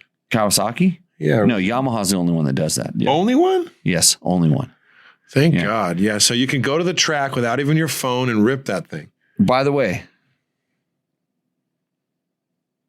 Yamaha, sponsor of this show, the best tuning app known to man. Oh, if you have a YZ for the last like literally 10 years, and whether it was the old plug and play tuner you actually had to buy, but now they give you a free app on your phone and you can turn your bike. I can make my YZ 450 or my WR 450 that I'm going to ride tomorrow, hopefully, if I don't have to shuttle a bunch of other bikes out for you to ride. Are we over the 350? Can we move on to other stuff now? No, yeah. I'm ready to ride the 300 Yamaha. two-stroke and the Yamaha. 230. No, you're a little big for that I one. thought we were flat tracking in the morning. Oh, we'll ride it at the flat track. No, but yeah. So I'm just I'm new to the whole phone tuning thing, and I'm learning about it, and it's amazing that Yamaha does that. So So that's awesome. So yeah, I can make my Yamaha run like every bike that we've already seen, just with a little tuning on the thing. God, and go on tender right after. So Tex at Baja Designs came up with a copy of the HRC oil sight tube, and Chris Hernandez Critter Designs also created an oil sight tube. So yeah, there's those for the XR650. Trevor is 100% disqualified for even submitting this. I'm not sure whose bike it is that he's trying to sell.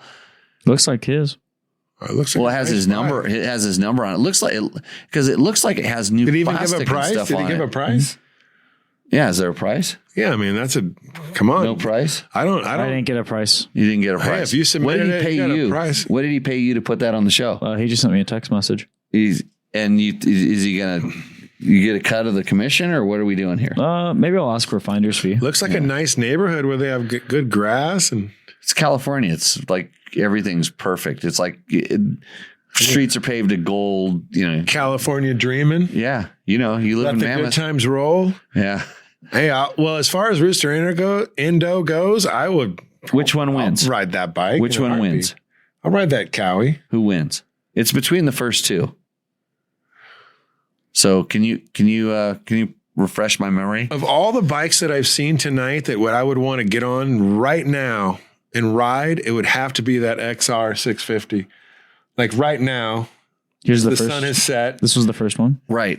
I would want to ride that XR minus the button. If it had a button, I don't know. Is Victor eligible? Yeah, he's totally eligible. Okay. He's a friend of the show. So here's the first one. I would want. Right. Here That's the is- KTM 525 with the broken fender. Here's the second one that had a This- lot of this is the mods. KTM with a dented pipe. Yep. Epic bike. Epic. And then we had Victor's. Victor's Honda. Like if we all had Honda XR 650s right now, it's dark. I have one.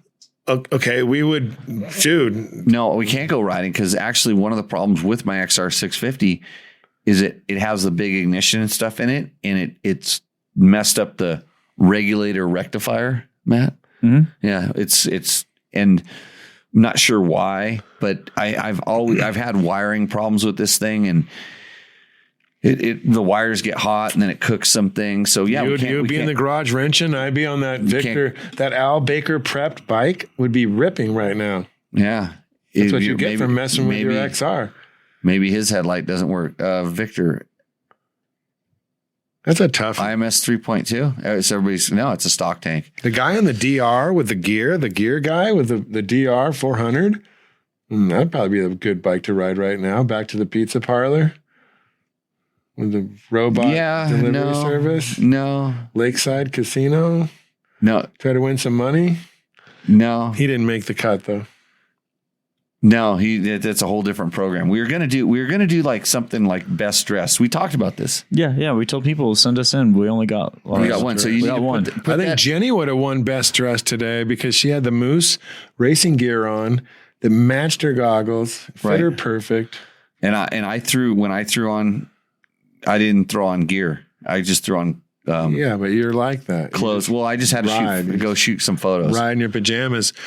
Matt came too dressed nicely for his date later, but Northwest Moto says the XR is pretty sweet. Mark Daniels has 2 XR650s. You guys are XR650 leaning in a certain direction. Gosh, what's better than an XR650 in the whole world? If it had a button like that KTM had a button. Doesn't have a button. I can kick a bike. Uh-huh. You don't have to kick them that hard. You park on a hill. You park on a hill and then you just bump start it. Matt, what are you thinking? I might be biased because he's my Valentine. He's not going to key your car tonight. But that 650 was pretty sweet. And the 650. As someone who, I think I only have a little bit of time on an XR 650. Oh my God. Like maybe one ride. I got more hours on a 650 XR than it's either that one or the 525.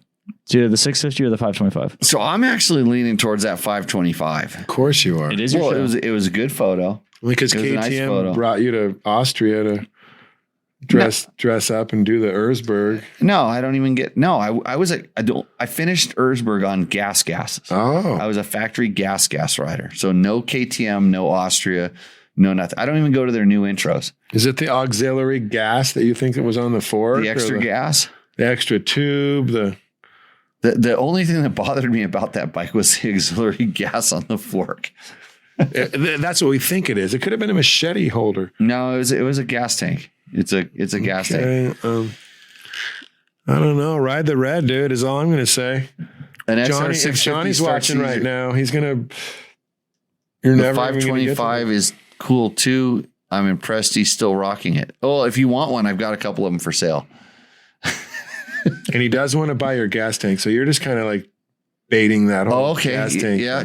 Now you've just completely shut me down on that one too. Something about that 300 didn't resonate. So we arm wrestle? Is there like an arm wrestling way to like dispute the winner? Weren't we gonna do something like that at one point or another? I thought it was just people in the chat having it out. Oh, I let the people in chat do it. And I think the chat is so not you and Jenny mostly 650s. Victor says his gets ridden. Well, I'll tell you what, every one of those bikes in Roost Ender tonight looks like they were well used and got ridden. So if I was going to throw one in the van, it would definitely be the 2-stroke KTM. Oh, okay. And that was just like, if I'm going to just throw one in the van and disappear. That's what. But if I was going to get on a bike right now tonight in the dark and go back to the pizza parlor to finish my pizza, which is a long ride from here, I would want the XR myself. I wouldn't bother kicking the XR to get to the pizza parlor because it's so close. Because I don't like anything with kick I would take the XR. Johnny Campbell. Ride the red. How many times did he win? Come on. Who? Johnny Campbell. Oh, in Baja? Yeah. 11 times. Yeah, come on. XR. But it was only a few on XR 650. It would be my... He did it on XR 600s because I rode an XR 600 with him. He did it on XR 650s. And the only reason I rode with him, the first time, was because we were supposed to ride. Money. No money. We were supposed to ride the new money emoji that you push on your yet phone. to be seen XR 650. And 2 times I raced with him in Baja, and we were supposed to ride the yet to be seen XR 650.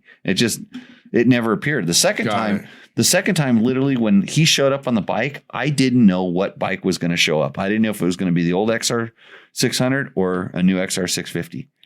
And it was another XR 600 showed up. The bike was kind of ready to go, but they just said no. We ended up having to race it in Vegas to Reno later on that year. And then I cartwheeled it. God, what a tough Rooster Endo's a toughie. I take it serious. Oh, that's why we're still talking about it. I just don't want to be handing out Taco Mike's money like it's chump change. No. Okay, I'm just going to go straight to what I'm really thinking. The poor guy has a zipped tied together front fender. Well, front fender, big boo-boo. Like Ronnie Mack would just cut that thing right off. Mack would just cut that thing right off and never even need it. You hit the deer, you just throw it at the deer. Use it as a knife to cut the deer up and make venison. Yeah. He was nice enough to at least sew it back together. So that is a plus. Yeah. Those fenders aren't cheap either. And not that I'm playing to because this is what happens is if I pick that for this full sole sake of the front fender being split, we're going to get just tons of guys with rat bikes. I think it's the button. It has to be the button. I know it's the button and it's the. What I really liked about that bike too is that it had the saddle like the bags in the back. The bags. So that guy is like, he's probably camping with that bike for He's got his swim all these trunks years. in there. Is he? Yeah, he's got the swim trunks in there and all the like snowboard gear. Brenda likes orange bikes. I wonder if I'm going to lose Victor as a friend if I don't go vote for Victor's bike. I mean, there's a lot of pressure on this thing. I'm almost thinking we should roll it over again. You could just split it between the two of them, like 100 to one, 100 to the other. Well, because that's a really good idea. Yeah, so 100 to. what about the modded out KTM, the rich kid's bike? The 100 will cover the front fender and get me off the hook there, and then I know that Victor, because he could use that. There's no $100. splitting. I don't think that's a. No, I think we should. That's not even in the rules. Or like split. Like there has to be a winner. Nobody. Both of None those, of this like every kid gets a trophy. Well, we're just rolling it over from No, us. not like every kid doesn't get a trophy. One of them has to win. Both of those bikes are way better than the bikes we got last week. So one of them wins last week, and one of them wins this week. God, is it the button? Is it going to be the button and the whole like the hydraulic clutch you forgot about, and then the really nice gear bag on the back that you forgot about, and the nice. I saved a couple bucks so I could pay for something else because I zip tied my front fender. All right, so Ryan and Victor. Yeah, reach out. We know Victor will reach out. He's probably going to reach out like you were reaching under the table here, checking my plums. Hey, I got both hands up here. I know. Good. It's safe. I didn't know what to do with my hands, but now I figured it out. Got it. So who wins? There's got to be a winner. None of this like Ryan and Victor. Both. Yeah, both. Every kid gets a trophy. Every kid wins. Every kid wins. The so-called rich kid with that KTM with all the mods on it. My favorite bike. That actually he could use the money to buy a new pipe. He's already got a new bike. Those are just old photos. New pipe. He's got a new bike already. I bet. So we have some comments from some of the videos that we put up on YouTube, and I don't know the answer to this one, but Phenomenonish TTR, it's his name, on my Tour of Idaho video says, we're already changing the subject. Oh, we're done with that. Checks in the mail, Rooster Endo. It's done, finished. Brought to you by Taco Moto. That's tacomoto.co. Here's to bushwhack that, bush it up. Everybody wins. So he says Doug Stanhope with a question mark on it about my Tour of Idaho video. What does that mean? I don't know. That guy's a comedian, right? Tour of Idaho's old. It's like 2 years, 3 years. That video? Yeah, I mean, I watched that a long time ago. The video's probably 5-6 years old. And I've watched it a bunch of times. What's Doug Stanhope? Comedian. I don't know. There's a reason why I don't put those comments on the sheet because I don't know. Oh, we're just trying to answer questions here. So XT250 all day says he just hit 12,000 miles on his 14 XT250. Not a single problem with the Mountain Goat. The smile to cost ratio is excellent, as you mentioned. Check out my mods and reviews on this fun little moto. So go check out XT250 all day on YouTube. Because Trevor's going to need those when he races it in a National Hare and Hound and then rides it away and goes camping for a day. He doesn't like the second half of what I just said because he thinks he's just going to ride it out to the National Hare and Hound and race it. But I think he needs to go camping off the bike. James Hall about our Sierra 450 RX versus KX 450X video. It says, what's the better woods bike? His question is, how about we do a comparison video when one bike isn't modified more than the other?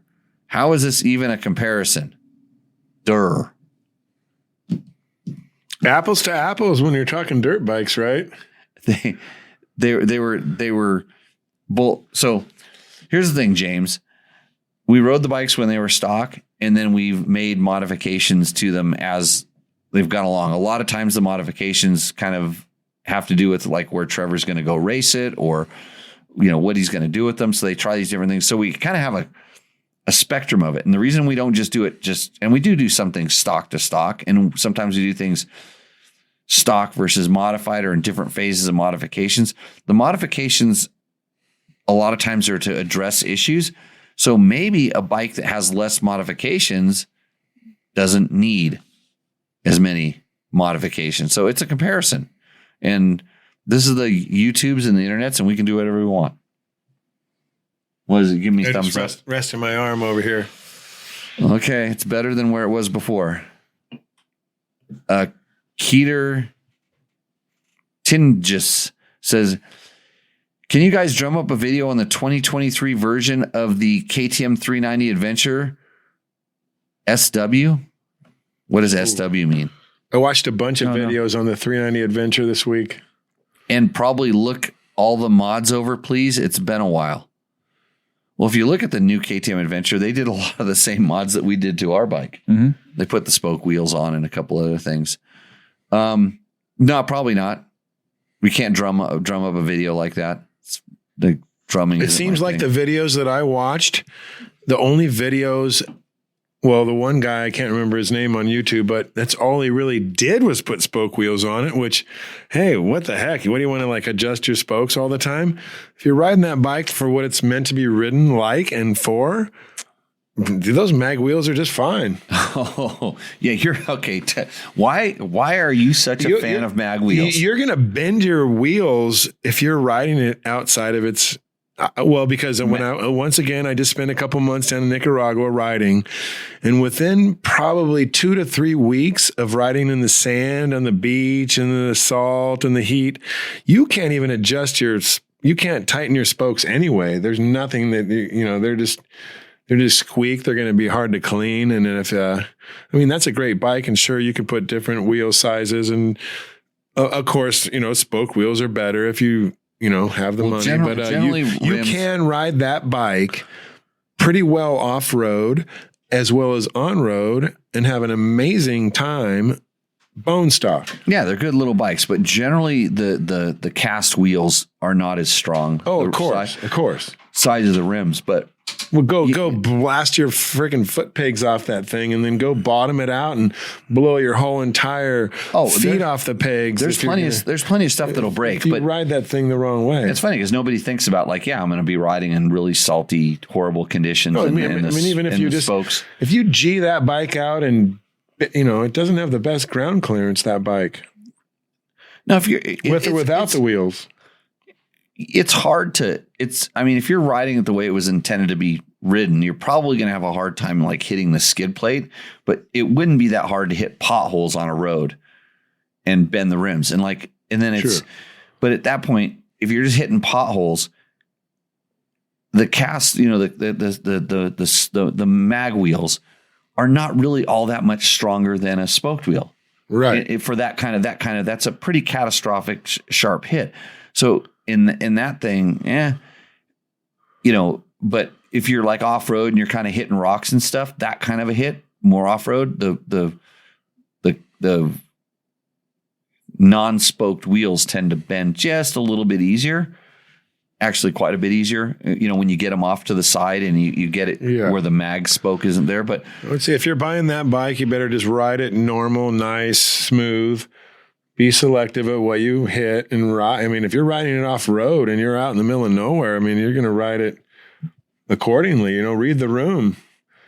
You put a set of wheels on there, you might ride it at, a little above it. What are you going to throw some pegs on there? It's a nice skid plate. How much can you do to that bike really to make it better for? You can do a lot to it, but at some point it just becomes polishing a pig. Exactly what I was coming. You're just going down a thing where you should have got a different bike. Exactly. At that point, with the interesting thing with the KTM 390 in particular, I love that bike. I think it's one of the neatest bikes they make. It's a smaller chassis. It's a tinier bike. It's a lot less weight. It's a really durable engine package. It's a lot of things that there's not a whole lot else in that market. It's sort of in a world where you could buy a CRF 300 Rally or, the XT250, like the other viewer was saying. There's a lot of bikes in that market, but the 390 is kind of like the higher end of that, the least stressed of those. All the other ones, you're going to be, just to get it to run like the 390 does, you're going to be spending a lot of money on the motors. And at that point, like if you want more motor, just go find something more in the 500, 650 range. Exactly. Yeah. It's the same. The KTM 390 is the same speed as a KLR 650. I mean, in my quiver, I want a KTM 390. I think it'd be a fun bike to have. And I personally, as a 250-pound kook, I would ride it bone stock and rip that thing everywhere and just be mindful of the fact that it's a stock 390. And that's why I bought it. So David Doyle says, are you guys going to do another video on the Next. KX? Yeah, you made the point. I mean, yeah, you made the point. That's me. When are you going to do another video on the KX 450X? I'm just torn between the two. And he's comparing it to the Yamaha. Well, David, there's really no choice that you need to make other than to get the Yamaha, because Yamaha does sponsor the show. I'd like to thank Yamaha. I love Yamaha. Because with that Kawasaki, you get a couple of these little plugs that are really nice, and you can plug them in and change them out. But the Yamaha, you just call up your phone and you Use get your girlfriend's phone. yeah, use your girlfriend's. Anybody's phone. And NVMC Rider says, get the Yamaha. He says the reliability of the Yamaha is the best and you can't break them. Well, I'll say yes. You can do that. If you're taller or a big guy, the KX is the ticket, says Jim Haywood. Adjustable pegs and bar positions, hydro clutch. I love mine. Reliability is the same as the Yami. Also got one. It's in the shop right now. So that's what, so we did do a bunch of videos on that bike, Dave. There's individual opinions from a lot of the riders we had some old guys ride them. We had some kids ride them. There's plenty of videos out there if you're kind of trying to make your decision, and let us know what you finally decide, and then tell us whether we are right. You can't really go wrong with either. Like, they're both pretty solid. Hold on. bikes. You got to compare it to this stuff here. Mark, try this. Just try that a little bit. Steve Diocedato says, thank you for actually pointing out and acknowledging how horrible the Kawasaki Airbox air filter design is. In 2021, I bought 2 KX 450s and 2 KX 250s for my kids and I.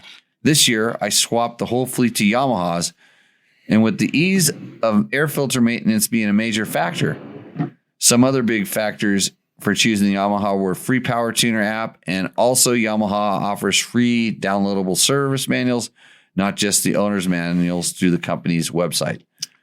Well, Steve, thanks for doing my ad copy for me. Wow.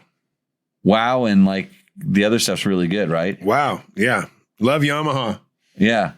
I was listening. I was listening. See, that bottle had the blue cap and this one has the green cap. So this is kind of going contrary to what our discussion is talking about. Yeah. Yeah. Next question. It says, Searbar says, I have a 2017 YZ450F. I hate it so much. Haha. Mostly run trails and desert. I wonder if these ones are smoother with crawl control and with high gears. I'm putting a 2-stroke engine in mine. So this is a YouTube comment. This is the kind of comments you get on YouTube. Yeah. That's a fun question. He's kind of trying to be fun. Oh, okay. I try to be serious, but fun. I mean, you got to, once again, apples to apples, 450. So he has a 17 YZ450F, and he's comparing it to our YZ450FX, our 2023. And wow, it's a toughie. Well, it is tough because the motor platforms, the motor's changed, the architecture of the motor's changed, but they're kind of the same. And the YZ power delivery is much different than the FX power delivery, just stock for stock. But either of those bikes, you can change and make into, you can make your YZ run like an FX and your FX run like a YZ easily. So they are in the good thing about the newer one is it does have the push button, which is another Yamaha thing, on the fly push button map change. And the FX has the same geometry in the fork. It's same wheelbase, minus 18. Right. Kickstand if you want. It has a kickstand. It has Does it all have the that. Plug and play light. Can you put a light on it at all? You would have to wire it directly to the battery. If you want lights, you have to go to the WR platform. So motor tuning wise. You can make it do anything you want. Phone home. I don't know that the 17 can adapt to the. I don't believe it can adapt to the map switching. It's a kind of a different ECU and stuff. Gosh. But if you know what you want and you don't need to switch, you can make your 17 run almost as good as the 23. I mean that's very almost close. a 6-year-old bike. Yeah. So, I mean, yeah, that's like a hard 6 years. Get a new bike. Get the new one. Yeah, get a new Yamaha. YamahaMotorsports.com. I mean, I say get a new one. Don't even try to like figure it out. Because you could be like Bad Karma, who says he absolutely loves his 23. Well, I bet he does. So it's always just little down, little a month. I used to just go to the shop.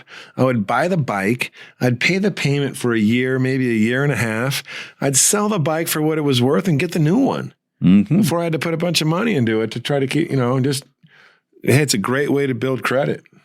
That Yamaha financing.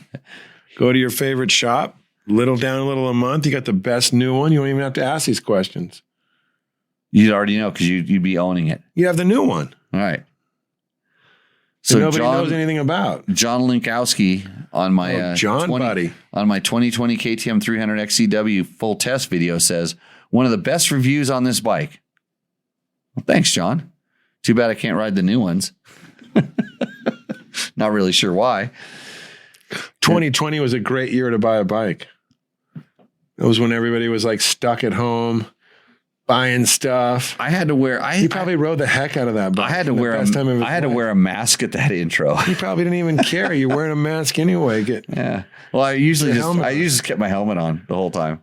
I liked wearing a mask. I didn't have to brush my teeth. Oh boy, Will Mosman, how does your 23 KTM stack up to the bikes in this comparison? I was actually a little bit surprised when it wasn't included in the test. Well, Will, we didn't have a 23 KTM in the comparison because KTM would not give us a bike to test. So that's the reason it's not in there. So how does it compare? Well, it's very similar to the gas, but there are some differences. And I don't know whether it would have been better or worse because we didn't test it. Mm-hmm. So if they would have given you one. Yeah. I didn't see any gas bikes in your garage today. There's no gas. And, I have a gas trials bike in my shipping container. And yeah. I have a gas. You still have the offset? Oh, the electric? OSET. No, I don't have an OSET. Was it an OSET trials? There was no, I have an OSA. And Jimmy can ride a trials bike. I've seen him. Yeah, I've ridden one before. Oh, yeah, a lot. You only have one gas? No beta, no. I used to have a beta. So Montesa? Yeah. No Montesa? Hey, on our show, Moto Funk says, I met Danny Hamill once randomly and had an obsession that has stuck with me ever since. It was 1993 at Spangler Hills on a Saturday before a Hare and Hound. I was out prepping a bike for the next day and stopped at the base of the hills to rest and take in the view. I could see another rider coming my way at a speed that if you ever saw it, you would immediately get your attention. As he got closer, it was obvious it was Danny. The body language plus the speed was unique, plus the sound was different. He was on a KLX 650, the 4-stroke, which is interesting. Actually, I remember when we got those. Probably had a blinker. Was a blinker on? Yeah. You never even turned the blinker off? Yeah, he was out. Basically, what he goes on to tell me that he got to hang around with Danny. He was out there with Bones from Pro Circuit, and they were out doing suspension testing on the 650. And he says the observation I had while we were talking is that his hands were massive and his fingers looked like they were double thickness, like a 30-year-old manual labor hands. Ever since that, I thought that had a big part with his ability to maintain that body position that he was known for. I can tell you about this in a second. On Jimmy's comment about how he could never figure out how Danny was so fast. No, I know how Danny was fast. I don't think there were more than 5 people that knew how fast he could go. Very few ever got to match the speed with him for any amount of time. Back then, there was no video cameras, no onboard footage, etc. If you caught a glimpse of it, it was just that. Back then, you couldn't learn how fast was possible, which is true. Today, that is a big advantage. Not that seeing a helmet cam video from Danny would have helped anyone, but it would have shown how fast he really was. Well, like anything, I think video footage never shows you the Never does it justice. doesn't do it justice. I mean, whether it's your kid hucking himself how far out of a quarter pipe last Saturday? Oh, dude, 20 feet. I only saw it on TV, but yeah. 20 feet out. Yeah. Out of a 28-foot pipe, 50 feet Yeah. to flat. 50 feet of air. But no, back to Danny Hamill, I did witness him at a district race in Johnson Valley one or two times actually at the Bomb. And it was just, it's unbelievable. It was unbelievable. Yeah. So Guy could twist it I think the last show we were talking about like his standing up riding position, and somebody kind of credited him with that riding position. And there was other guys that were doing that before, standing up forward over the bike. That's just how you need to ride when you're going fast. You can't ride over the back very fast for very long. It's going to catch up with you. But what Danny had that most people didn't was his eyesight. He could see stuff when he was going that fast, and I think even like when I was explaining what I think like someone like Jet Lawrence has, I think their CPU, their computer processing speed in their brain it's like one level faster than everybody else's. Yeah. And they're just doing things that they're not and I can't even read this. They're not spending any energy, working about the minutia. They're thinking about other stuff. All the other sub processors are handling all this stuff. And yeah, Danny was as big and strong as an ox, and that for sure helped, especially when stuff started going wrong. But in reality, stuff didn't go wrong that much for him because he would see it a lot quicker before it would happen. I'd be riding with him, like, whether we were pre-running in Baja or, just out goofing around in the desert going really fast. And I'm like, I have to slow down because I can't go any faster because I can't see. And we would ask him. I mean, I remember Dan Smith asking him the same thing. He's like, can you see when you're going that fast? Because your eyes are getting rattled around in your skull. He's like, yeah, I see fine. So I think vision had a huge part to do with it. And then just being a little bit stronger. So yeah, Moto Funk. And riding his whole life. Yeah, he was riding. He was good at it. The best. Yeah. Was there a crash in one of our videos? A 450 off-road comparison? I don't even see how you can see this and ride as good as you do, Jim. Depends on what comparison video. I don't remember there being a crash. Yeah, I don't either. Somebody said the crash at 510 was laugh my ass off. The 510. If you click on it, it'll actually take you to that. I can't watch a video while I'm doing the show. Come on, Matt. It's like texting and driving. You don't do that, do you? No, I don't. Oh, practice makes perfect. I got a self-driving Tesla. What was the glass model of that Baja Design spotlight you installed? We did this, so we're back to the ones we did last time. That was a Squadron or a Squadron Pro. I'm not really sure which one. So, anyways, that's it, Marco. We've done a whole show here at the studio. You answered every question? Yeah, that's it. We're plumb out of question. Chris Dabney says, do KXs still have a big weak ends on the rod? Have weak big ends on? I don't really think so. Where are you reading that? Up on the comments up there. It's kind of like you got good eyes, Jim. They're okay. They don't do too bad. Well, the one thing Matt, that you got a date, don't you? I've never seen you prep that screen before. Trying to up the efficiency here. We going down to Sherry's Ranch for a beer? No, I got to work tomorrow. Yeah, we got to work. Are you going to dress sharp for work? Are you on some sort of video conferencing call or? No. This is just. You got to get a shot of Matt. You got to get Matt on screen tonight, so everybody can see Matt, how good he looks. Have you ever dressed up like if you didn't have to go someplace? I have a white shirt on. Look at this. It doesn't have any like hot sauce on it. No, I'm talking about you're just gonna be dressed up. You're gonna let's just say for some reason up. You're gonna have a big day of let's just say waxing skis. I mean, you would never wax skis. Let's just say you're going to wax skis in the garage and you wanted to feel good about it. Would you, put on a nice collared shirt and some slacks? Well, when you're a good-looking kid, you got to dress to impress. I mean, he's got his shirt. Is it buttoned down like two or one buttons down? It's 2 buttons down. The people wanted a price on Trevor's bike. Well, he was asking how many offers he has. Oh, how many offers he has? Yeah, I think if Matt's dressed up, he's ready to make you an offer. Yeah. I'll brokerage a deal for you.